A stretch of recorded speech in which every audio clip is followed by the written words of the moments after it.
Pak Ramdhani sudah lengkap ya, Pak?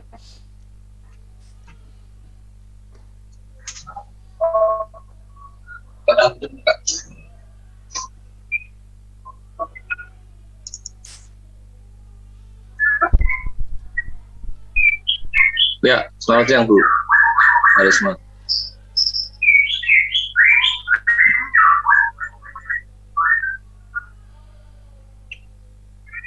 Selamat siang, kita menunggu coach sebentar.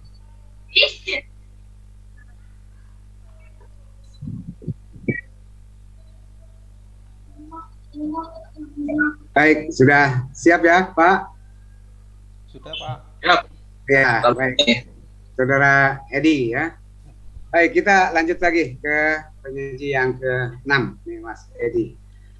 Assalamualaikum warahmatullahi wabarakatuh dan selamat siang ya. Terima kasih Pak Anton ya sudah bisa gabung di ruang Zoom ini, dan juga terima kasih Bu Binda masih tetap setia di ruang Zoom ini. Kita lanjut lagi ke penyaji yang berikutnya, Saudara Edi Warudoyo ya. Yang nanti silakan 15 menit nanti Anda mempresentasikan kurang lebih ya. Mudah-mudahan bisa kurang Mas Edi ya. Jadi bisa lebih efisien waktu. Dan kemudian nanti masing-masing 10 menit Pak Anton dengan Bu Binda ya. Saya kira latar belakang kemudian visi dan misi Perpusnas tidak usah lagi barangkali Mas Edi ya. Langsung perkenalkan diri, langsung ke kegiatan aja. Karena sudah disampaikan oleh penyaji yang sebelumnya. Baik, kami persilakan Saudara Edi. Izin share screen, Pak. Ya, silakan.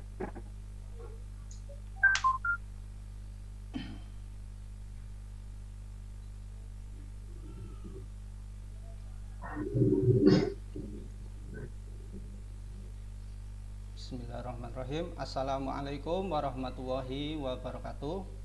Waalaikumsalam. Yang saya hormati Bapak Anton selaku mentor, Pak Ramdhani selaku coach, dan Ibu Binda Karismarina selaku penguji.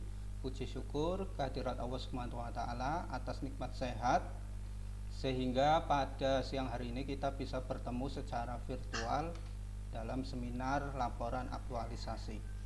Mohon izin untuk menyampaikan laporan aktualisasi saya dengan judul optimalisasi presensi pegawai dengan menggunakan e-presensi biometri mobil di Perpustakaan Nasional. Perkenalkan, nama saya Edi Wardoyo, jabatannya adalah calon pengelola sistem informasi manajemen kepegawaian. Saya berada di unit kerja Biro SDM dan Umum Sub Kepegawaian.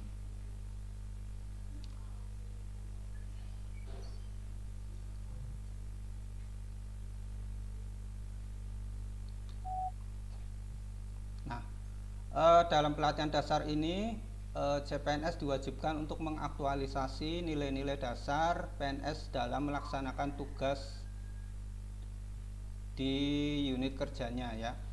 Nilai-nilai dasar PNS tersebut antara lain akuntabilitas, nasionalisme, etika publik, komitmen mutu, dan anti korupsi. Dalam melaksanakan aktualisasi ini saya melakukan 5 alur kegiatan, yaitu konsultasi, menginventarisir, mengumpulkan bahan referensi, membuat panduan singkat dan video tutorial, dan sosialisasi serta evaluasi. Dalam pelaksanaan aktualisasi ini terdapat kendala dan antisipasi. Yang pertama, konsultasi dengan mentor, kendalanya diantaranya adanya pemberlakuan PPKM darurat. Antisipasinya, konsultasi dilakukan secara online baik lewat Zoom maupun WhatsApp. Kemudian menginventarisir, mengumpulkan bahan referensi berjalan sesuai rencana. Pada sebelum PPKM beberapa inventarisasi data sudah dilakukan. Berikutnya membuat panduan singkat dan video tutorial berjalan sesuai rencana. Dan yang keempat, sosialisasi.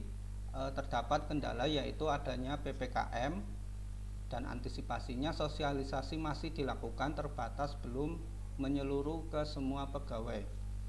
Dan berikutnya ada evaluasi berjalan sesuai rencana. Berikutnya ada pencapaian kegiatan. Yang pertama konsultasi dengan mentor, outputnya ada notulensi, realisasinya juga notulensi atau catatan-catatan ketika kita berkonsultasi dengan mentor. Berikutnya menginventarisir, mengumpulkan bahan referensi, outputnya yaitu melakukan dokumentasi berupa model-model presensi yang pernah digunakan di Perpusnas dan melakukan inventarisasi berupa data-data rekapitulasi presensi. Kemudian membuat panduan singkat dan video tutorial, outputnya yaitu panduan singkat dan video tutorial. Berikutnya ada sosialisasi, itu outputnya yaitu pendistribusian panduan dan video tutorial. Evaluasi, outputnya berupa catatan laporan kelebihan dan kekurangan penggunaan e-presensi.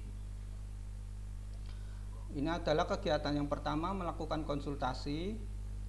Nilai-nilai yang terdapat dalam kegiatan ini, yang pertama ada akuntabilitas, nasionalisme, etika publik, dan komitmen mutu. Kemudian penguatan terhadap organisasi, ada sinergi dan integritas, kontribusi terhadap organisasi yaitu terwujudnya Indonesia Cerdas melalui gemar membaca serta terwujudnya layanan prima. Kegiatan kedua yaitu menginventarisir model-model presensi. Nilai-nilai dasar yang tertuang di sini ada nasionalisme yaitu saling menghormati, etika publik sopan santun, komitmen mutu inovasi. Penguatan terhadap organisasinya yaitu transparan dan profesional.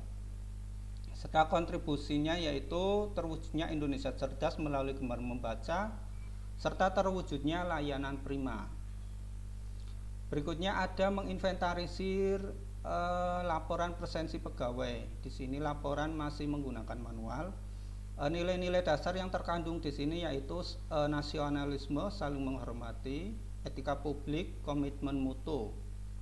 Penguatan terhadap organisasi yaitu transparan dan profesional. Kontribusinya yaitu terwujudnya Indonesia Cerdas melalui gemar membaca dan terwujudnya layanan prima.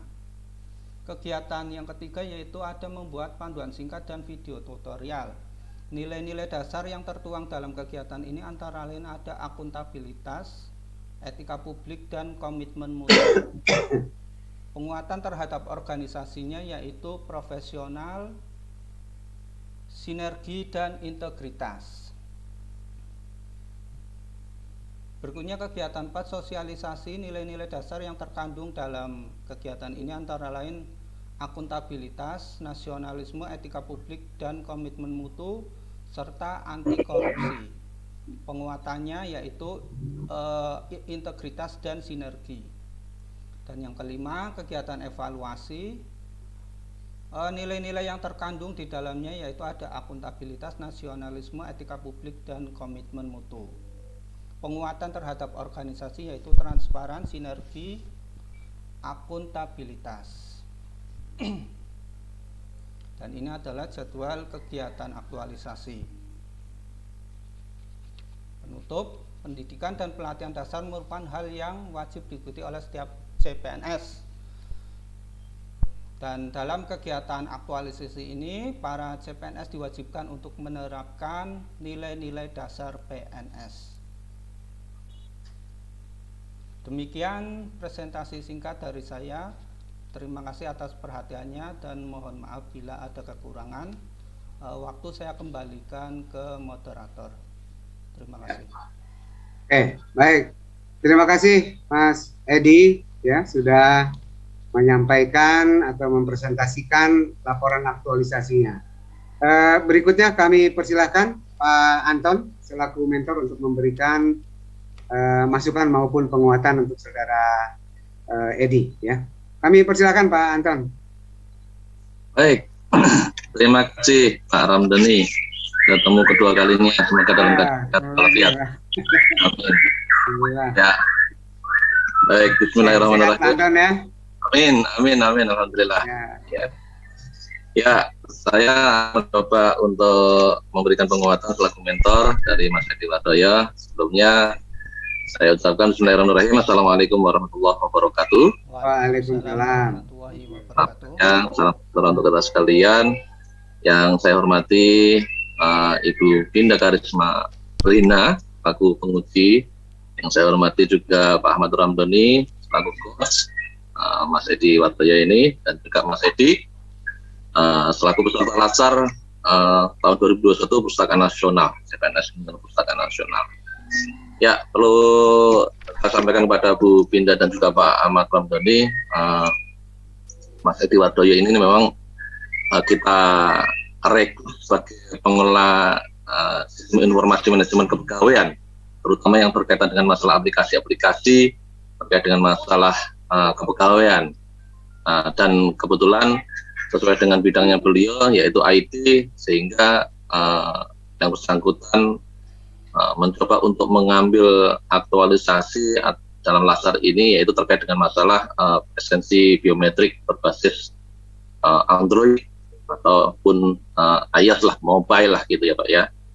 Perlu saya sampaikan kepada Ibu dan juga Pak Ramdhani, ya sejauh ini Perpustakaan Nasional memang dalam rangka menghadapi era musim pandemi seperti ini gitu ya, karena memang sekarang ini lazim sekali seluruh kementerian lembaga maupun daerah itu menerapkan WFH WFO tanpa kita mungkin juga di Kementerian Pertanian sudah seperti itu. Sama apalagi, Pak.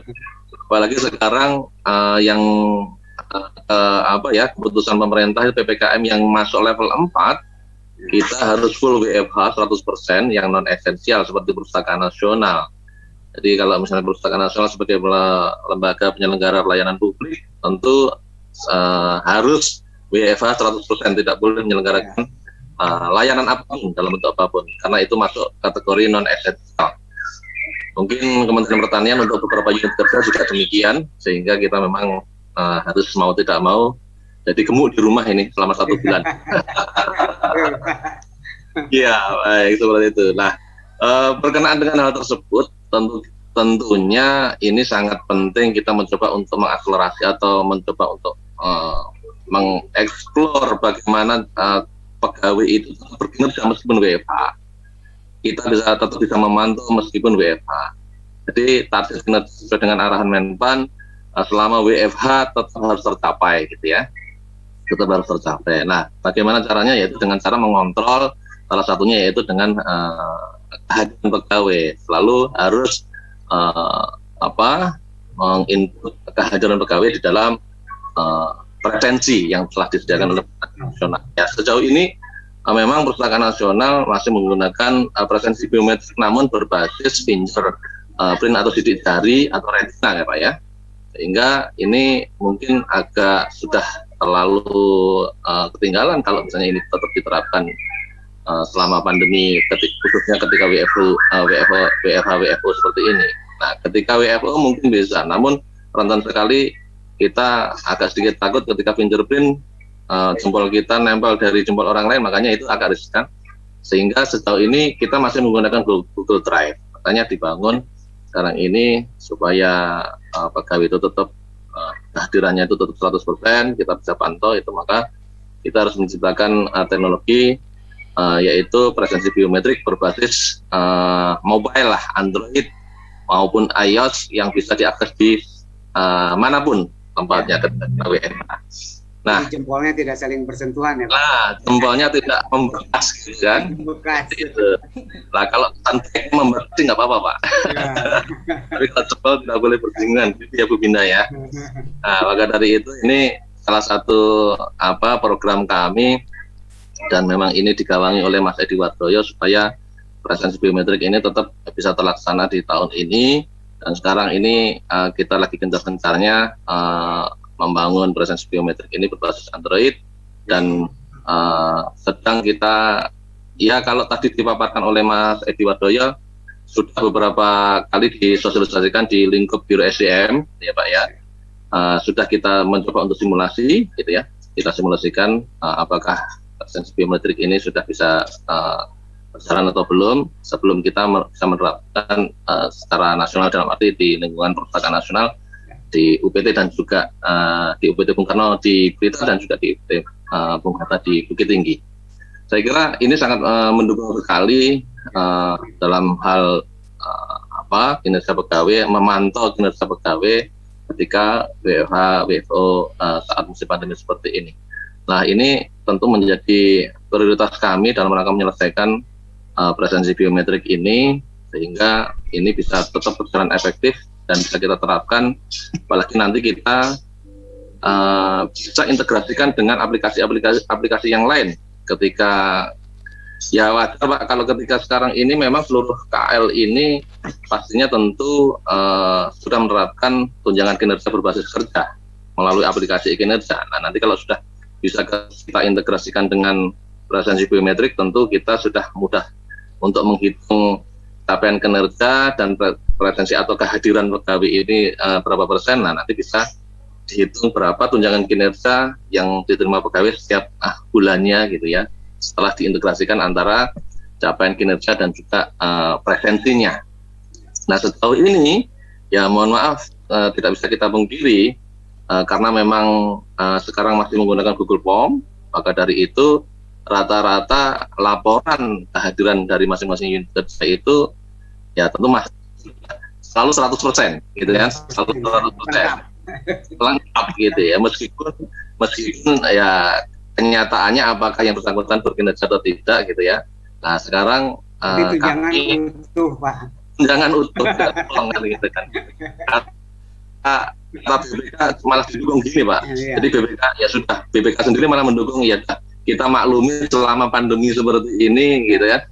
Ya yang penting ada presensi kehadirannya dan capaian kinerjanya ada. Meskipun istilahnya dia mungkin telat setengah jam atau 1 jam ketika input presensi di Google Form. Nah, namun ini tentu tidak boleh kita biarkan terlalu lama sehingga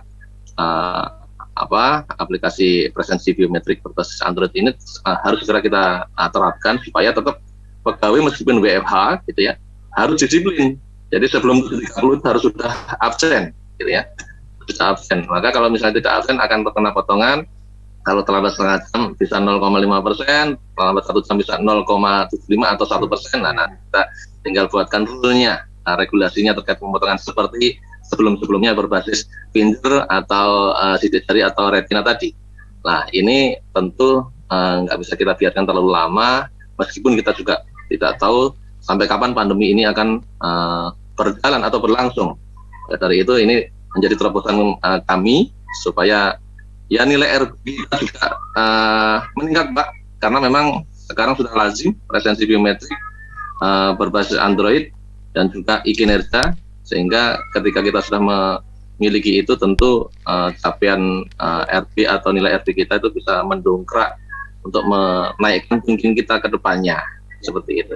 Saya kira ini menjadi program atau aktualisasi yang sangat bagus menurut saya dan perlu kita dukung bersama terkait apa yang disampaikan oleh Mas Edi Wardoyo, sehingga kami dari Biro SDM mendukung secara penuh apa yang dirancang oleh Mas Edi ini untuk supaya segera bisa menyelesaikan terkait dengan presensi biometrik ini. Saya kira demikian tanggapan dari kami untuk aktualisasi yang dirancang oleh Mas Edi. Demikian, terima kasih Pak. Assalamualaikum warahmatullahi wabarakatuh. Waalaikumsalam warahmatullahi wabarakatuh. Waalaikumsalam warahmatullahi wabarakatuh. Baik, terima kasih Pak Pak Anton ya sudah memberikan masukan maupun penguatan dari apa yang dilakukan oleh Saudara Edi ya.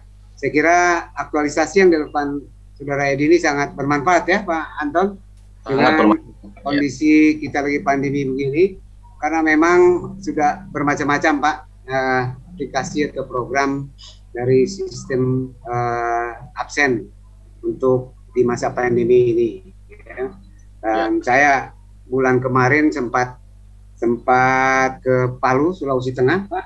Di sana malah seperti manual seperti biasa, bisa diborongan gitu. Kalau di Pemda kalau di Pemda mungkin masih dianggap wajar aja ya seperti itu. Tapi kalau di Kementerian Pertanian tetap menggunakan aplikasi juga Pak, ada absen WFH, kemudian ada tenggang waktu lah yang tadinya sebelum masa pandemi 7:30 kita masih bisa sampai jam 8. Absennya seperti itu di Kementerian Pertanian ya. Tapi mudah-mudahan kita tidak seperti di beberapa daerah di Pemda ya, banyak yang absen manual di borongan itu Pak, tetap manual tanda tangan di kertas. Dan satu lagi Pak, yang jelas ketika kita bisa menggunakan presensi biometrik ini, kita bisa melacak yang bersangkutan itu lokasinya ada di mana. Ya. Sehingga ketika kita ada anjuran pemerintah untuk dilarang, ada koordinatnya itu Pak. betul, ada koordinatnya, ada koordinatnya. Kita nggak bisa pulang kampung, misalnya BFA, tapi kita pulang kampung, misalnya nggak bisa. Ya. Gitu, Baik Pak. sekali lagi terima kasih atas masukan dan penguatannya. Berikutnya kami persilakan Ibu Binda memberikan masukan maupun arahan untuk Saudara Edi. Kami persilakan Bu Binda. Baik, terima kasih Pak Doni. Pak Anton, terima kasih atas penjelasannya, gitu ya, dan salam kenal. Sepertinya baru pertama kali bertemu ya Pak. Kenalan dulu dong. Jauh, Ya. jauh kita. Ya, salam sehat Pak. Ya. Mudah-mudahan selalu ini. Saya jadi tahu nih Pak, kalau pakai sistem biometrik gini, jadi kita kedetek gitu ya Pak, di mana-mana gitu. Kalau Kritik Pak, kritik Ibu. Iya. Jadi yang paling kita takutkan itu kan begini Bu ya. Menpan itu sudah mengeluarkan sistem pendeteksi kalau misalnya pegawai itu harusnya WFH tapi tetap ada di lokasi. Tapi ternyata kalau pulang kampung lah itu kan untuk menghindari penyebaran itu kan. Nah, penyebaran COVID itu nggak bisa, nggak boleh. Nah, ini dengan seperti itu akan kedetek. Nah, nanti yang bersangkutan bisa kena teguran. Iya. Saya beruntung Pak, rumah dinas saya kan di lingkungan kantor. Jadi saya WFO nggak kelihatan, tetap ada titiknya di kantor. Iya. Jadi kalau pegawai ternyata misalnya pulang kampung dia nggak akan bisa absen Bu. Nah, nanti akan dipotong itu, dianggap TK tanpa keterangan. Kalau Ibu enak sekali itu. Iya, makanya aman ya Pak. Aman.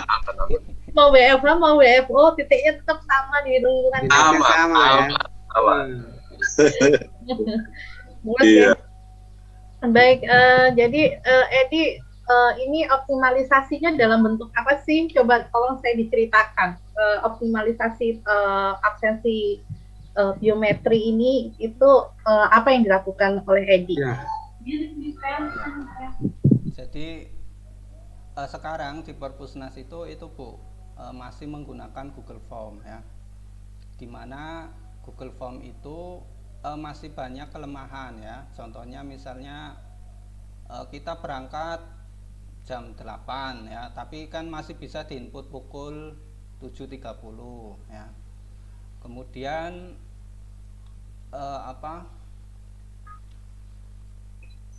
kadang memori HP ya juga penuh Bu dengan penggunaan Google Form itu, karena digunakan untuk menginput eviden atau gambar yang ukurannya besar ya.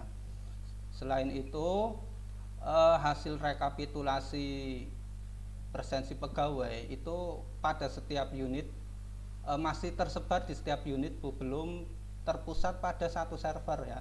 Jadi misalnya di unit A membuat laporan sendiri, di unit B membuat laporan sendiri gitu, kita olah dulu ya, masih manual ya.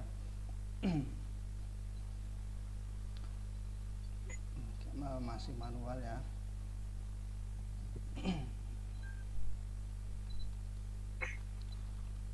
Nah ini jadi ini laporan dari masing-masing unit masih seperti ini, masih bentuknya Excel. Itu kita harus olah dulu ya. Diolah dulu itu memakan waktu ya, biasanya sampai 1 minggu dan lain sebagainya. Itu pun kalau adminnya sehat ya Bu, kalau sakit kan kita nggak tahu ya. Dan itu berpengaruh juga dalam proses pemberian tunjangan kinerja ya.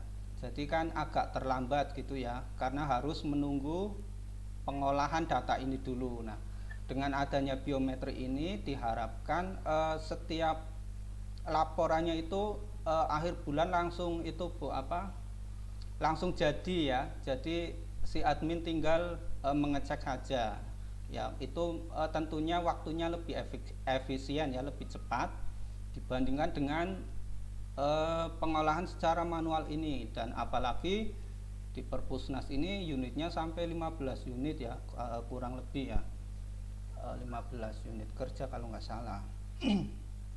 Itu masing-masing nggak salah, benar ya. Oke. seperti itu Bu. Oke, ini berarti sistem biometrinya kan sebelumnya udah ada ya, gitu kan? Udah ada. Ya, betul. Terus berarti yang dilakukan Edi untuk optimalisasi itu ini supaya reportnya nggak manual lagi gitu ya, dari aplikasi itu langsung keluar reportnya gitu ya. Iya, Bu. Seperti itu kan Iya. maksudnya? Ya, selain itu Bu, saya juga optimalisasi dalam hal sosialisasi, yaitu dengan membuat video tutorial maupun panduan singkat ya, di mana itu bertujuan memberikan pemahaman kepada pegawai ya, agar lebih paham dalam menggunakan aplikasi tersebut, sehingga pemahaman pegawai itu lebih cepat dan lebih cepat gitu Bu. Oh, oke. Kenapa tadi video tutorialnya nggak ditayangin? Buku panduannya juga nggak dilihatin nih, mana? Boleh Bu, ya.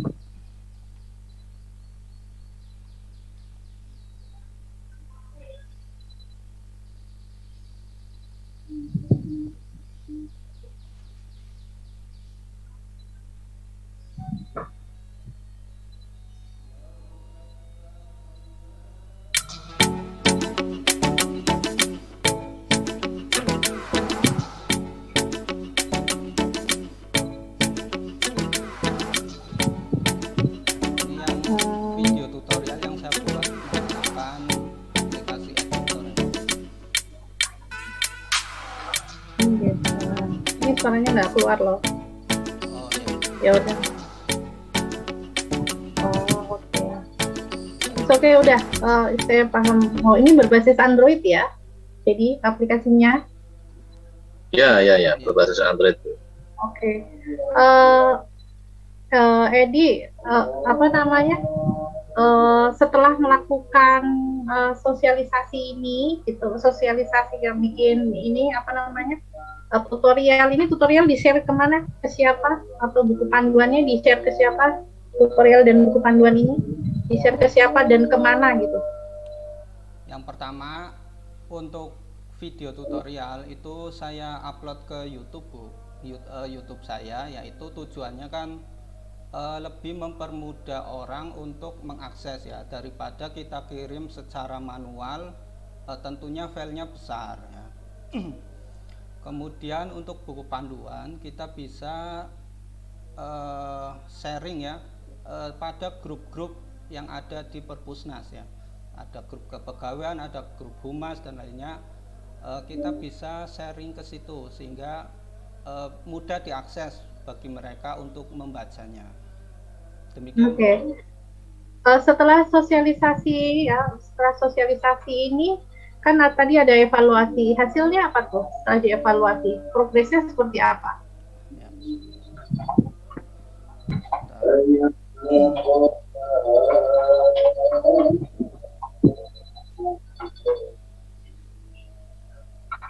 Nah, dari hasil evaluasi yang pertama, presensi ini sangat efektif ya Bu, efisiensi waktu.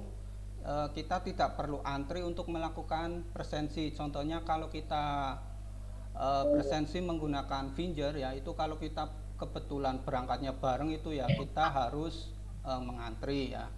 Kemudian yang kedua, ini bisa mencegah penularan virus COVID-19 ya, karena perangkat ini itu hanya bisa digunakan oleh satu orang ya.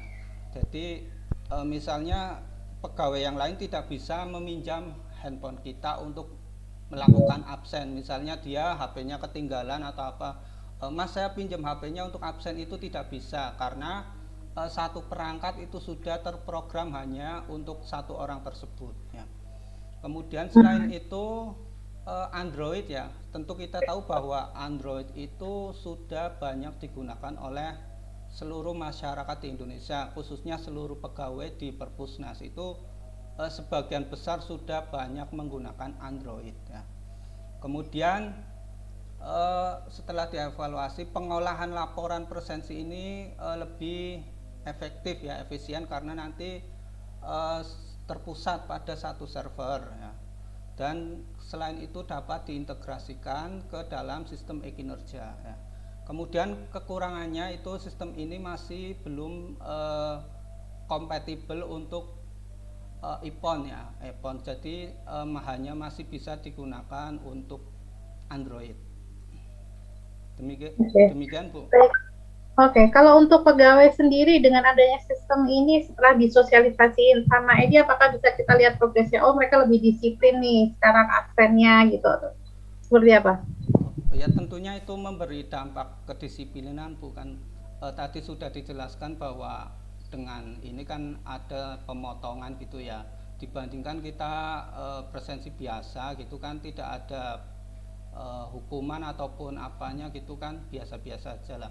Dengan penggunaan ini tentunya mereka kan termasuk saya kan saya harus rajin absen nih biar enggak terkurangi ataupun ada dampak yang lain seperti itu Bu. Oke, baik. Menurut Edi, ini kegiatan membuat optimalisasi untuk presensi e-biometri ini dikaitkan dengan kedudukan dan peran PNS itu terkait dengan aspek apa? Ini berarti ini kan berkaitan dengan kedisiplinan ya Bu. Berarti ini masuk ke dalam manajemen PNS Bu. Manajemen ASN. Oke deh. Ya. Sebagai untuk manajemen ASN, kenapa gitu? Kenapa manajemen ASN? Karena ini berkaitan dengan kedisiplinan Bu. Disiplin dan etika. Baik, tapi saya rasa ini juga pelayanan ya, ada pelayanan publiknya ya. Oh ya, untuk jadi pelayanan cuma pegawai ya Bu. Ya. Aja. Gitu. Oke, Edi, kalau kegiatan intinya itu di kegiatan berapa? Kegiatan inti kamu apa? Kegiatan intinya? Kegiatan inti yang apa ya Bu? Kegiatan aktualisasi, ya, optimalisasi presensi e-biometri ini, kegiatan besarnya atau kegiatan yang paling menantang aja deh, yang buat Edi ini. Ya, diantaranya tadi ada membuat yang paling menantang, yang paling susah buat Edi apa? Membuat video Bu, membuat video tutorial itu membutuhkan waktu yang cukup lama ya, kurang lebih 1 mingguan itu, karena melakukan editing itu lumayan repot. Itu sih yang saya rasakan mengedit video. Oke, kalau itu kegiatan yang paling menantang, di situ nilai dasar PNS-nya yang kamu terapkan apa? Kalau nilai dasarnya itu yang pertama ada yang paling banyak itu nasionalisme sama etika publik ya. Nasionalisme di sini kan ada disiplin waktu ya. Misalnya kita menghubungi mentor, konsultasi, kita sudah janjian, kita harus disiplin waktu. Kemudian ada etika publik ya, ada sopan santun. Dalam kegiatan ini itu kita kan ada menginventarisasi data ya. Kita itu berhubungan dengan teman sejawat atau rekan kerja yang lebih senior ya. Di dalam meminta data tersebut ya, kita harus kan bersikap sopan, menghargai ya. Misalnya mereka sedang sibuk ya, kan kita harus mengalah ya, tidak memaksakan kehendak gitu kan. Tidak harus, misalnya kita minta data rekap ya, kalau mereka sedang sibuk kan kita harus menghargai ya, tidak boleh memaksakan kehendak kita, seperti itu Bu. Oke, terakhir buat Edi, setelah melaksanakan latsar ini dan sebelum melaksanakan latsar, apa yang dirasakan perbedaannya? Yang dalam hal kerja ya, berarti yang pertama kita lebih disiplin waktu Bu. Kita kan PNS, ternyata PNS itu memiliki nilai-nilai dasar ya. Barangkali sebelum pekerjaan yang lain tidak memiliki nilai-nilai dasar tersebut, tetapi setelah mengikuti latsar ini saya menjadi tahu bahwa menjadi PNS itu ada nilai-nilai dasar yang harus diterapkan ya, seperti yang kita sebut dengan aneka. Nah, di situ dari penerapan nilai-nilai dasar tersebut ternyata mampu memberikan kepatuhan, kedisiplinan kepada kita sebagai pegawai. Demikian, Bu. Oke, baik, terima kasih. Kalau sudah tahu nih sekarang ya, kami harapkan Edi nggak berhenti di sini aja, gitu ya. Karena sudah tahu perbedaannya dan sudah tahu itu maknanya apa. Kami sih berharapnya tidak berhenti di aktualisasi. Aktualisasi ini bukan hanya jadi prasyarat lulus diangkat CPNS, tapi ini juga harus dilanjutkan, gitu ya. Dan saya mau kasih masukan sedikit nih untuk di laporannya, tolong di penutup itu tolong ada 3 hal yang harus disampaikan di dalam penutup.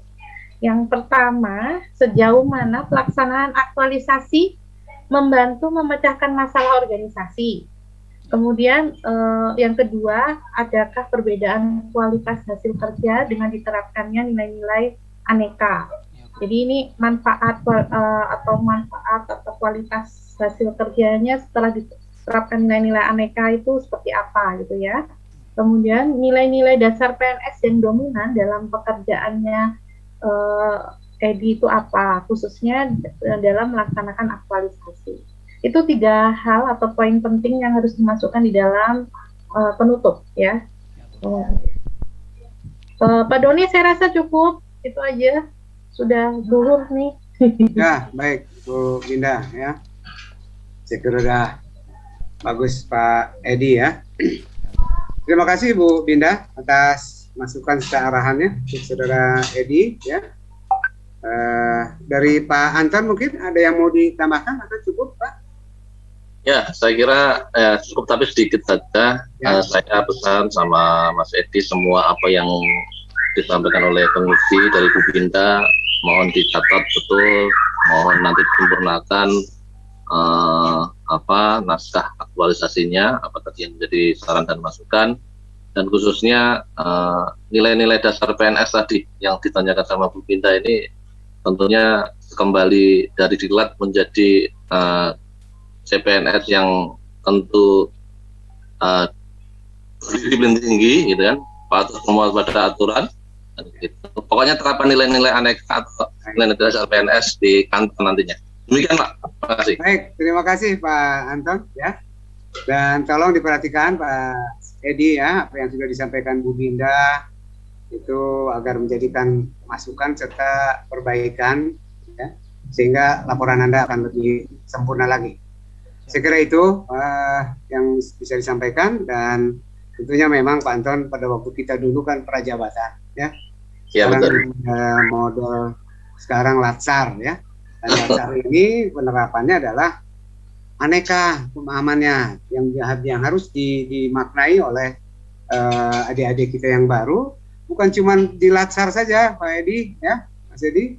Mudah-mudahan ini akan tetap terus Anda implementasikan setelah Anda masuk di lingkungan unit kerja atau di unit kerja Anda ya. Saya kira itu aneka ini sangat penting dan baik untuk terus menjadi pegangan dan dimaknai serta diimplementasikan untuk selanjutnya ya. Saya kira itu mungkin ya. Terima kasih Bu Binda, Pak Anton ya sudah memberikan arahan maupun masukan. Dan selamat Mas Edi ya, sudah bisa menyelesaikan laporan aktualisasinya. Saya kira sudah plong, karena ini merupakan menjadi tugas akhir di pelatihan dasar untuk pegawai CPNS ya. Sekali lagi selamat.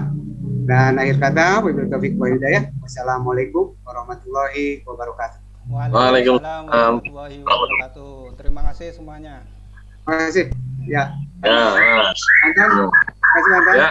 Terima kasih Pak Ramdhani, Bu Binda. Ya, Izin live Pak. Amin ya. Baik, silakan bisa izin live ya.